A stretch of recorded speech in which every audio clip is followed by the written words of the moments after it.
going on, guys? Welcome back to the channel. I apologize I have not been here lately. It's been a busy week, but I'm back. So I've been active on Twitter, just trying to do what I can if I see anything interesting. But let's look at muln. Let's look at the ortex. Let's talk about it just a little bit. I'll show you what I'm looking at. We'll go from there. The market's absolutely ripping today. What a meeting, right, from FOMC. Seems like it has just put us into overdrive. Everything is pumping. I have puts on the market. They're a little bit longer dated. I have confidence in my play. Doesn't mean it's coming down. Sometimes I'm wrong. So let's see how that plays out. But as of right now, I'm averaged them down like I planned, and we will see how it all shakes out. What are they at right now? Yeah, they're not looking too good right now, to be 100% honest with you. But I have until the 8th of February. So I think they're going to go in the money. So anyway, with muln. All right, so here, look back here. We see this flagpole, and then we go into kind of a bull flag setup. We get our flagpole. We go back into kind of a bull flag setup. Now we get not as strong of a flagpole by any means, but where we're looking at it, I mean, this is more of a bear flag. I mean, it doesn't have to break down, but a lot of times it will. So keep an eye on what we're doing here. I mean, it can pump up in and out of here. I don't know. We're waiting on some hopeful IGO news at some point. Any moment that would drop. I don't feel like, as of right now in the charts, that I'm seeing extensive dilution or almost any dilution coming in. So I think we're okay as far as what has went on post-vote. I don't know if there's some sort of time frame on there or not. I would have to look into that just a little bit further. How we look in, I guess, on our RSI, our 30-minute, I mean, we are bouncing pretty good. Our 1 hour's bouncing fine. Our 4 hours bouncing fine. Our daily still bouncing just fine. Everything looks okay. I just think that we might be in this here bear flag, unfortunately. It doesn't have to be. We'll see how it plays out. I mean, it's all in how you draw it. I could tell you guys it might be a rising wedge, but I'm going with flag for right now. I don't know. What I do like, though, is that I feel like we are consolidating at a slightly higher level each time, right? We did our consolidation down. We did our consolidation down.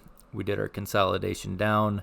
And now we're kind of pushing through that consolidation, so maybe they'll pump it into the next level, or maybe we're going to just spend a little bit of time here, possibly drop out of our flag, come back down, test our box around 32.80, so call it 33-cent range, and see if we can hold that as support one more time. But we're working our way up through our fib lines. Our fib lines that I'm watching right now is that 32.80 and that 36.30 mark.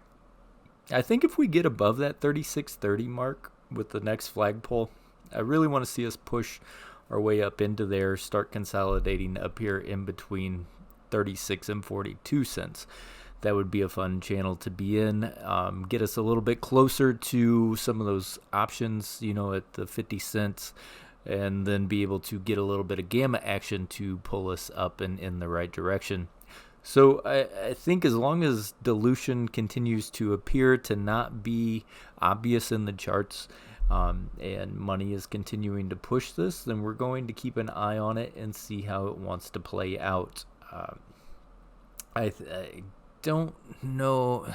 TradingView wiped out some of my charts and stuff, so I had to redraw some things. As of right now, I mean, I'm not seeing a whole lot in the volume profile that's going to tell me that we got any kind of quick move up or quick move down as of right now.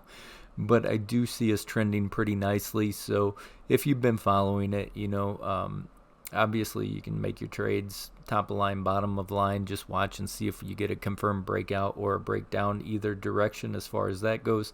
Keep an eye on your RSI. RSIs look okay. Right now we are sitting at 35.12, so that is good to see. How does our ortex look? I have not looked at this for several days. Our ortex says 13.77% live short interest, and that's coming in around 195.25 million. Cost to borrow average, I think that's been a pretty decent increase actually since the last time we looked at it. 77.48% on average, 100% utilization still. Everything looks okay. I like what I see. So let's just continue to see how we respect this 33-cent line until we break out of there, right? We want to make that next level up, see us kind of capture this 36 cents. And then what are we going to do from there? Let's see if we can defy the odds as far as what this flag is, or if it turns into... I thought that was locked. Oh, well. All right. So we will see if we can recapture that fib line there at 36.30. And if we can, awesome. Maybe that'll bump us up into a new channel to get a little familiar with. I guess we do kind of have, it's trying to do some sort of ugly cup, but I wouldn't call it a cup just yet. If we get that handle, maybe that will push us up and out, get your breakout, retest right at the trend line, and continue to push us into this channel, which would be a positive breakout in the opposite direction of which I'm anticipating this to go. So we'll keep an eye on that, but I hope you guys made some money in the markets, and I hope it went in your favor. That candle is absolutely ridiculous on the SPY. I'm going to look at it just for my own. So I could see, honestly, I could see a rejection coming in here. And that's also why I have some longer dated puts. I want to see if this flag is also going to break down and bring us at least for a possible another retest, or down to the bottom of our channel, or even lower. Hey, maybe the world's great and I'm just the only one that doesn't feel like the world's great. But again, the stock market is not the economy. The economy is not the stock market overall. So we'll see that growth come back into the markets probably long before we feel it in our own lives. So that's why we can't kind of use our own thinking as far as what we see going on around us and say that that should happen in the markets. It doesn't have to. We'll see where it goes. 412 something, that's a fib line right here. So if it doesn't reject here, I mean, there's a strong chance that it's insane, but I mean, it could see 420 if it wants to gain strength somewhere above this 412-ish fib line and continue to push. That's going to be a massive run. But you know what do we have? We have Apple, we have Google, we have Meta, and we have something else with earnings coming out Thursday, Friday, I believe. Meta, Apple, Google, and Amazon, I think. So those are four heavy hitters that are going to come in and affect the markets, positive or negative. We'll see how that goes. I mean, if it's positive, I could see that being an overall positive effect on muln.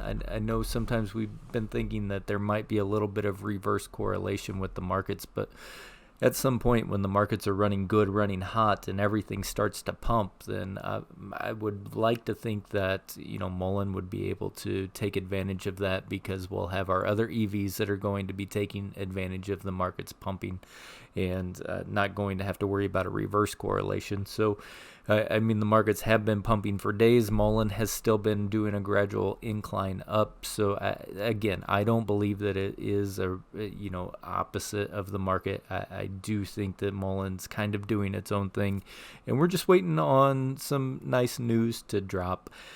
As far as I go, or whatever else they want to give us, and as long as they keep that dilution out of the market for now, we'll see how we continue to grind along our RSI, how the buyers continue to step in, if they want to continue to step in, and where we go from there. So I appreciate you guys coming back and watching another one. I apologize that I've been missing in action for a few days. Just wanted to say hi, pop back in, tell you what I'm looking at. You guys know what I'm looking at, and you by now no doubt have it wrote down on your own charts, I hope, so that you can keep an eye on it as well. I will catch you in the next one. As always, stay golden, people, and may your accounts stay green.